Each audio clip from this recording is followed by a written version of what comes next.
Hello दोस्त से आप लोग उम्मीद करते हैं अच्छे होंगे।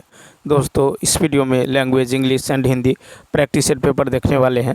यह वीडियो बीपीएससी ट्री 4.0 के लिए अत्यंत आवश्यक है, तो आप लोग लास्ट तक जरूर बने रहिएगा। देखिए इसमें टोटल क्वेश्चन आपको 30 देखने को मिलेगा, जो कि 30 अंक का होता है। ठीक है, 30 क्वेश्चन 30 अंक का होता है। यह क्वालिफाइंग पेपर है, इसे क्वालिफाई करना अत्यंत आवश्यक है। तो चलिए शुरू करते हैं। शुरू करने से पहले यदि आप नए हैं तो चैनल को सब्सक्राइब कर लीजिए, बेल आइकन को प्रेस कर दीजिए और एक बार वीडियो को शेयर कर दीजिए। इसके अलावा यदि आप मैथ, रीजनिंग, जीके जीएस, ठीक है, मैथ, रीजनिंग, जीके जीएस और साइंस का प्रीवियस ईयर पेपर सोल्यूशन देखना चाहते हैं या प्रैक्टिस सेट पेपर देखना चाहते हैं तो आप प्लेलिस्ट के जरिए देख सकते हैं। तो चलिए शुरू करते हैं। क्वेश्चन नंबर फर्स्ट से कहता कि who is the most suitable English translation. वह 2 दिनों से बीमार है। वह 2 दिनों से बीमार है, यानी he has been sick for 2 days, यानी बी ऑप्शन क्या हो जाएगा, he has been sick for 2 days. Next question देखिए। नेक्स्ट है कि select the incorrectly split word. तो यहाँ पे होगा सी ऑप्शन, क्या होगा, सी ऑप्शन हो जाएगा।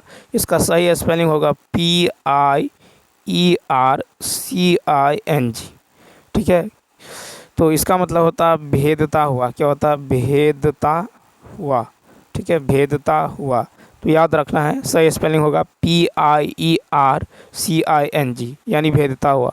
देखिए पाई पाई मतलब होता है गड़बड़ी। क्या होता है, पाई मतलब होता है गड़बड़ी। ठीक है, पाई मतलब होता है गड़बड़ी। ठीक है, पाई मतलब हो जाएगा आपको गड़बड़ी। ठीक है, पाई मतलब क्या होता है, इसका मतलब होता है गड़बड़ी। ठीक है, गड़बड़ी, या फिर आप जो है अस्त व्यस्तता कह सकते हैं। स्लिक, SLEE के, स्लिक मतलब होता है आकर्षक। क्या होता है, आकर्षक। स्लिक मतलब होता है आकर्षक, या फिर चमकीला, चमकीला। ठीक है, आकर्षक, चमकीला। ठीक है, उसके बाद देखिए, उसके बाद यदि बात करें ITCH, इसका मतलब क्या होता है, तो इसका मतलब होता है खुजली। क्या होता है, खुजली। ITCH मतलब होता है खुजली, बेचैनी। क्या होता है, खुजली, बेचैनी। और इसका अर्थ होता है आपको PI। ठीक है, PIERCING का मतलब होता है भेदता हुआ। ठीक, नेक्स्ट क्वेश्चन की यदि बात करें, क्वेश्चन नंबर 3। क्वेश्चन नंबर 3 है कि what is the colour of sky. तो 3 का होगा B option, the colour of sky is blue. क्या हो जाएगा, the colour of sky is blue. Black मतलब क्या होता है, ब्लैक मतलब होता है काला। रेड मतलब होता है लाल। ठीक है, ब्लू मतलब नीला। नेक्स्ट क्वेश्चन देखिए, question number 4, the sun rise in the. तो देखिए क्या होगा, तो C option, the sun rise in the east, the sun rises in the east. क्या हो जाएगा, the sun rises in the east हो जाएगा। ठीक है, the sun rises in the east, C option. Question number देखिए, ईस्ट मतलब क्या होता है, ईस्ट मतलब होता है पूर्व। ठीक है, वेस्ट मतलब क्या होता है, पश्चिम। वेस्ट मतलब होता है पश्चिम, नॉर्थ मतलब होता है उत्तर। ठीक है, और साउथ मतलब क्या होता है, तो साउथ मतलब होता है दक्षिण। क्या होता है, दक्षिण। नेक्स्ट क्वेश्चन नंबर 5 है, select the option that can be used as a one word substitute for the given group of words. देखिए, a person in love with himself, a person in love with himself, यानी अपने आप से प्यार करने वाला, उसको कहते हैं नार्सिस्ट। ठीक है, क्या कहते हैं, नार्सिस्ट कहते हैं, यानी बी ऑप्शन। क्या कहते हैं, नार्सिस्ट, यानी अपने आप से प्यार करने वाला। देखिए लूनेटिक, लूनेटिक मतलब होता है पागल। क्या होता है, पागल होता है। और उसके बाद पॉलीग्लॉट मतलब होता है बहुभाषी। पॉलीग्लॉट मतलब होता है बहुभाषी। ठीक है, पॉलीग्लॉट मतलब क्या होता है, बहुभाषी। स्टोइक, STOIC, स्टोइक मतलब होता है सुख दुख। स्टोइक मतलब होता है सुख दुख में समान रहने वाला। क्या होता है, सुख दुख में समान रहने वाला। नेक्स्ट क्वेश्चन की यदि बात करें, क्वेश्चन नंबर 6 की बात करें, तो 6 है कि सिस्टर्स सन इज। ठीक है, सिस्टर्स सन इज, तो इसका राइट आंसर होगा A option, sister's son is nephew, यानी A is the right answer. ठीक है, क्या होगा, ए ऑप्शन। तो सिस्टर्स यानी बहन का लड़का या बहन का पुत्र को क्या कहते हैं, भांजा। क्या कहते हैं, भांजा। सन मतलब होता है बेटा। ठीक है, नेक्स्ट क्वेश्चन देखिए, क्वेश्चन नंबर 7। 7 है कि select the most appropriate antonym of the given word. देखिए हॉस्पिटैलिटी, हॉस्पिटैलिटी अर्थ यह नाउन है और इसका अर्थ होता है, यह नाउन है, इसका अर्थ होता है आपको आव भगत। क्या होता है? आव भगत, आव भगत। तो एंटोनिम कह रहा है तो इसका जो एंटोनिम हो जाएगा ये हो जाएगा कोल्डलेस हो जाएगा। कोल्डलेस, कोल्डलेस मतलब होता है उपेक्षा करना। कोल्डलेस मतलब होता है उपेक्षा करना, उपेक्षा करना या उदासीन व्यवहार। ठीक है, कूलनेस, ठीक है, हॉस्टिलिटी द्वेष, अलूफनेस हो जाएगा।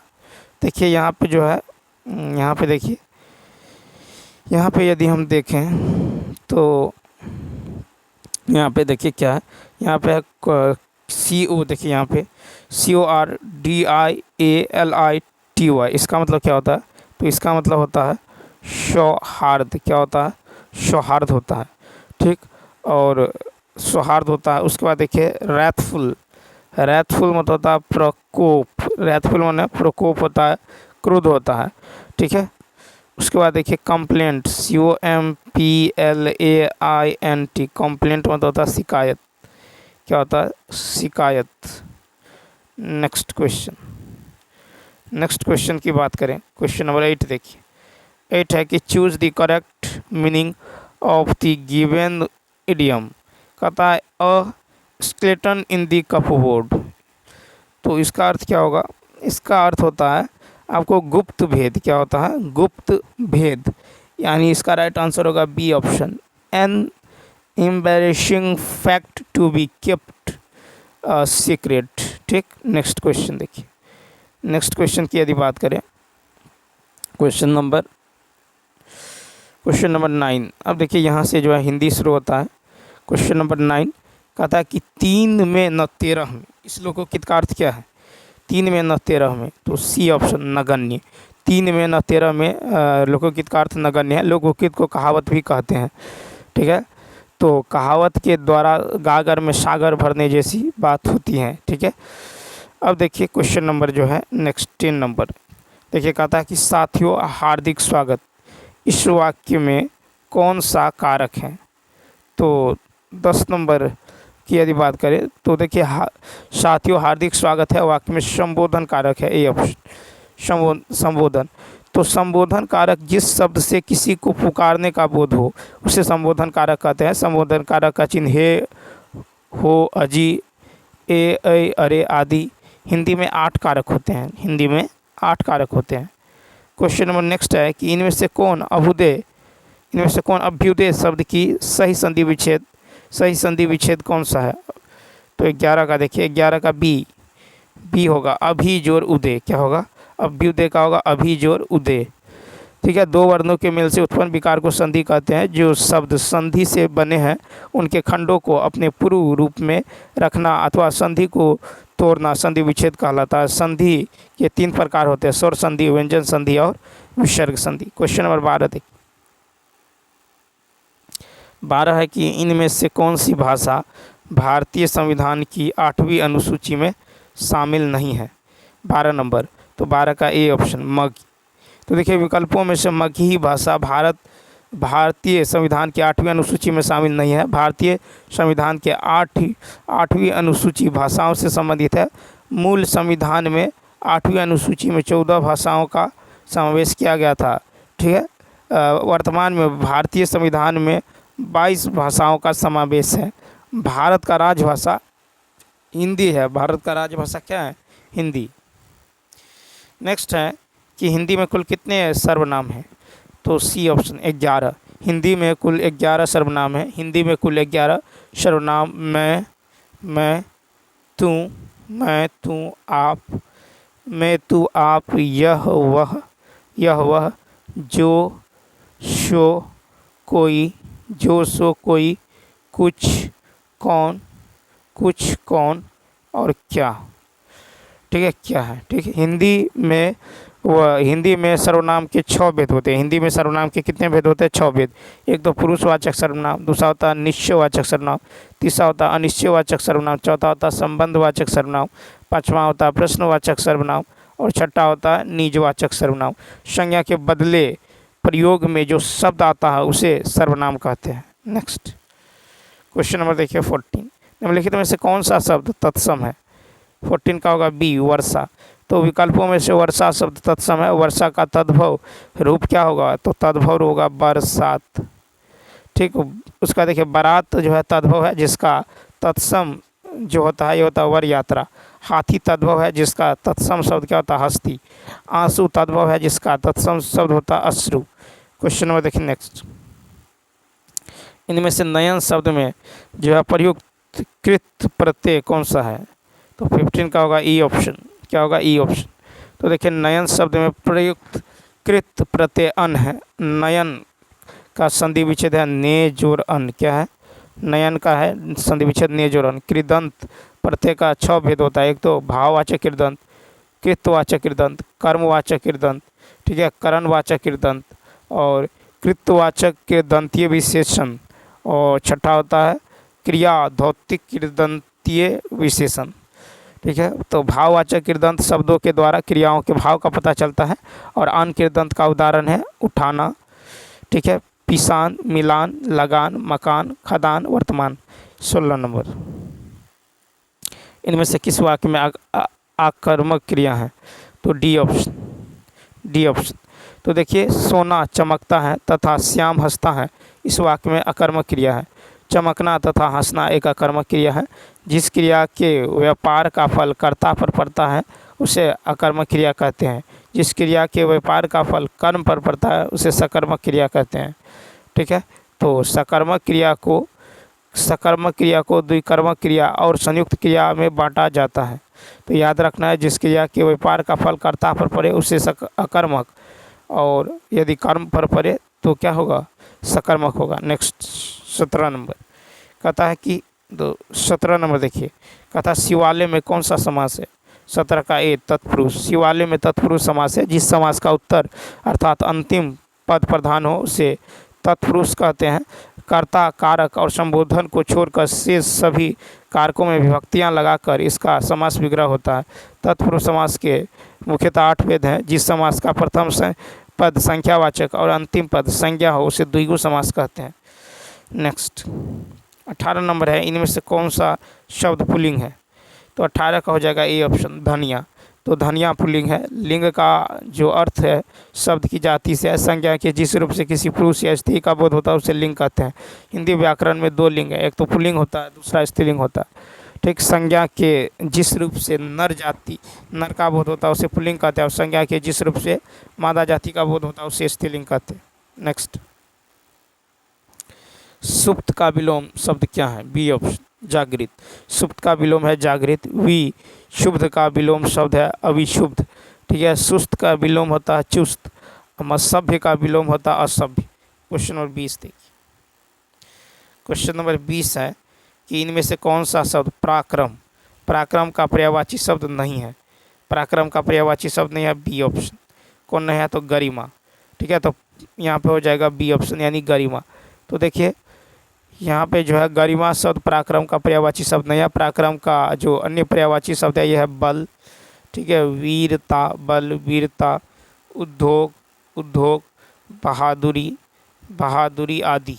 ठीक है, उसका देखिए गरिमा का पर्यायवाची शब्द गुरुत्व है, गौरव है, भारीपन है, गर्व है, गुरुता है, श्रेष्ठता है, गरिमा है, महिमा है, आदर है, भारीपन है, सम्मान है, इज्जत है, प्रभुता है, शांता है, महानता है, प्रतिष्ठा है, बड़प्पन है। 21 नंबर। कदा आपसे अरसे के बाद मुलाकात हो रही है। ठीक है, इस वाक्य में किस प्रकार के क्रिया विशेषण का प्रयोग हुआ है? 21 का ए ऑप्शन, कालवाचक। तो आपसे अरसे के बाद मुलाकात हो रही है, इस वाक्य में कालवाचक क्रिया विशेषण का प्रयोग हुआ है। कालवाचक क्रिया विशेषण से समय का बोध होता है। कालवाचक क्रिया विशेषण का उदाहरण है आजकल, कब, तब, जब, सवेरे, पीछे, पहले, कभी आदि। परिमाणवाचक क्रिया विशेषण का उदाहरण है यथेष्ट, ठीक, बराबर, जितना, इतना, थोड़ा, ठीक है, थोड़ा, एक करके आदि। स्थानवाचक क्रिया विशेषण का उदाहरण है सर्वत्र, पास, निकट, समीप, सामने, साथ आदि। 22 नंबर है कि भयानक रस का अस्थायी भाव क्या होता है? 22 का सी, भय। भयानक रस का अस्थायी भाव भय होता है। अलौकिक आनंद स्वरूप को रस की संज्ञा दी गई है। आचार्य रामचंद्र शुक्ल ने रस को काव्य ही आत्मा कहा है। रसों का राजा श्रृंगार रस है। श्रृंगार रस को का दो भेद है, एक तो संयोग श्रृंगार, दूसरा होता है वियोग श्रृंगार। ठीक है, मुख्यतः 9 रसों को उल्लेख मिलता है। 23 नंबर देखिए, 23 नंबर है कि चोर वहाँ दीवार के पास खड़ा था। ठीक है, इस वाक्य में वहाँ किस प्रकार का क्रिया विशेषण है? तो 23 में होगा सी ऑप्शन, स्थानवाचक क्रिया विशेषण। चोर वहाँ दीवार के पास खड़ा था, इस वाक्य में वहाँ स्थानवाचक क्रिया विशेषण है। स्थानवाचक क्रिया विशेषण का अर्थ है इससे स्थिति और दशा का बोध होता है। ठीक है, नेक्स्ट 24 नंबर देखिए, कहता अघोष अल्पप्राण का उदाहरण कौन सा है? तो 24 का बी ऑप्शन, क। तो अघोष अल्प प्राण का उदाहरण है क। नाद की दृष्टि से जिन व्यंजनों वर्णों के उच्चारण में स्वर तंत्रियाँ झंकृत होती हैं वे घोष, और जिनमें ऐसी झंकृत नहीं होती हैं वे अघोष कहलाते हैं। घोष वर्ण में केवल नाद का प्रयोग होता है, जबकि अघोष में केवल जो है श्वास का होता है। ठीक, तो उच्चारण में वायुक्षेप की दृष्टि से व्यंजनों के दो भेद है, एक तो अल्पप्राण है, दूसरा महाप्राण है। ठीक है, तो जिनके उच्चारण में श्वास पूर्ण रूप से अल्प मात्रा में निकले और जिसमें हकार जैसी ध्वनि नहीं होती है उसे अल्पप्राण व्यंजन कहते हैं। 25 नंबर है देखिए, कहता कि शुद्ध वर्तनी वाले शब्द का चयन करें। 25 का हो जाएगा बी ऑप्शन, चिन्ह हो जाएगा। तो शुद्ध वर्तनी वाले शब्द कौन है? चिन्ह है। अब देखिए यहाँ पे पैसेज दे दिया गया है। ठीक है, पैसेज है कि घोड़ों की टापू, देखिए पैसेज है कि घोड़ों की टापों की आवाज़ सुनकर ममता भयभीत हो गई। पथिक ने कहा वह स्त्री कहाँ गई है, उसे खोज निकालो। ममता छिपने के लिए अधिक सचेत हुई। वह जो मृग दाव में चली गई, दिन भर उसमें से न निकली। संध्या में जब उन लोगों के जाने का जो उपक्रम हुआ तो ममता ने सुना पथिक घोड़े पर सवार होते हुए कहा था कि मिर्जा उस स्त्री को मैं कुछ न दे सका, उसका घर बनवा देना, क्योंकि मैंने विपत्ति में यहाँ विश्राम पाया था, यह स्थान भूलना मत। फिर है कि चौसा के मुगल पठान युद्ध को बहुत दिन बीत गए। ममता अब जो है 70 वर्ष की जो है वृद्धा है। वह अपनी झोंपड़ी में एक दिन पड़ी थी। उसका जो जीर्ण कंकाल खांसी से गूंज रहा था। वह ममता ने जल पीना चाहा। एक स्त्री ने घड़ा से जल पिलाया। सहसा एक अश्वारोही झोंपड़ी के द्वार पर दिखाई पड़ा। मिर्जा ने जो चित्र बना कर दिया था इसी जगह का होना चाहिए। ठीक है, बुढ़िया मर गई होगी। अब किससे पूछूं कि एक दिन जो है शहंशाह हुमायूं ने किस छप्पर के नीचे विश्राम किया था। अब देखिए क्वेश्चन है कि हुमायूं में कौन सा गुण था? तो 26 का ए ऑप्शन, कृतज्ञता। तो हुमायूं में कृतज्ञता का गुण था। 27 नंबर है कि ममता दिन भर बाहर क्यों नहीं निकली? तो 27 में देखिए ममता दिन भर बाहर क्यों नहीं निकली? तो वह जो है वह डरी हुई थी। ठीक है, तो वह जो है डरी हुई थी। नेक्स्ट क्वेश्चन नंबर नेक्स्ट देखिए 28 नंबर, वह जो है डरी हुई थी। नेक्स्ट है कि निम्नलिखित में से बुढ़िया को जो है क्या नहीं था? ठीक है, निम्नलिखित में से बुढ़िया को क्या नहीं था? तो यहाँ पे देखिए इसका जो राइट आंसर होने वाला है ये हो जाएगा आपको सी ऑप्शन, यानी सामर्थ्य। ठीक है, तुम बुढ़िया को जो है सामर्थ्य नहीं था। नेक्स्ट फिर है 29 नंबर कि अश्वारोही वहाँ क्यों आया था? अश्वारोही वहाँ क्यों आया था? तो यहाँ पे जो इसका राइट आंसर होने वाला है 29 का हो जाएगा ए ऑप्शन, बुढ़िया को ढूंढने के लिए। फिर है कि गद्यांश में पथिक किसे कहा है? 30 नंबर, तो गद्यांश में पथिक जो है ये हुमायूं को। ठीक है, गद्यांश में पथिक किसे कहा है? हुमायूं को कहा है, यानी बी ऑप्शन क्या होगा यहाँ पे राइट आंसर होने वाला है। तो चलिए दोस्तों इस वीडियो में इतना ही। यदि यह वीडियो अच्छा लगा हो तो लाइक, शेयर और सब्सक्राइब करना न भूलें। साथ ही साथ कमेंट करके बताइए वीडियो आपको कैसा लगा। ठीक है, इसके अलावा यदि आप जीके जीएस, ठीक है, इसके अलावा यदि आप GK GS, math, reasoning, science का प्रैक्टिस सेट पेपर देखना चाहते हैं तो आप प्लेलिस्ट के जरिए देख सकते हैं। तो चलिए मिलते हैं नेक्स्ट वीडियो में। Thanks for watching.